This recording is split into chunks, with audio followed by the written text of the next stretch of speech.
A bit of a Nessie business, part 2. The boathouse was half rotted, draughty, and smelled of algae, diesel, and something that might once have been a sandwich. Molt stepped inside, set his bag on a crate, and immediately drew a sigil on the doorframe with one claw.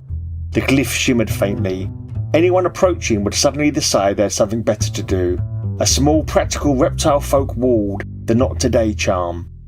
Ginny hovered near the doorway, humming tunelessly. Her dead pigeon, who Molt had decided to call Mr. Feathers, perched on a beam overhead, flapping more than usual and attempting to chat with a gull that had wandered in through a hole in the roof.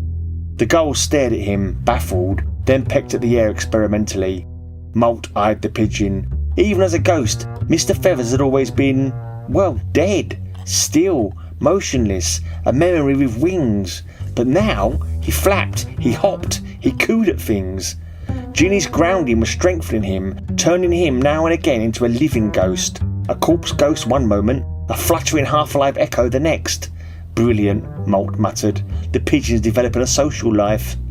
He ignored the gull's offended squawk and began laying out his gear. First, the anti-cold talisman, a carved bone disc etched with reptile folk sigils. When he activated it, it warmed just enough to keep him alive. It also smelled like burnt cinnamon. He hated burnt cinnamon. Next, the water-breathing spell. He dipped a finger into the copper-tasted ink and painted the glyph onto the outer scales of his throat. When he pressed 2 fingers to it, the glyph shimmered and sank inward, settling behind his windpipe like a swallowed spark. 8 hours of underwater breathing, if he was lucky. Then, the nictitating lens eye drops. He braced himself, tilted his head back and squeezed. Gah! Sir Phyllis's tail! They stung like betrayal. Everything went green for a moment. He checked the translation charm strapped to his wrist, still functional, still crackling faintly, still overdue for replacement, and moved on. Finally, the orb of illumination, a pale green sphere, rose from his palm and hovered obediently at shoulder height. He dimmed it to a soft glow, bright enough to see underwater, not bright enough to attract every sonar-happy tourist within a mile. Molt reached into his coat and pulled out a folded square of enchanted canvas, the sending sack, standard field equipment. He rolled it out flat on the boathouse floor. It twitched, then pop!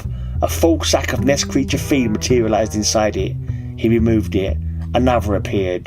He removed that one. Another. 5 sacks in all. The feed smelled like fish food and wet chalk. Nest creatures adored it. He'd mixed a kelpie gleam into it later, once he had it. Ginny drifted closer, peering into the sending sack. Food? Not for you. Gin? No. She nodded solemnly, as if it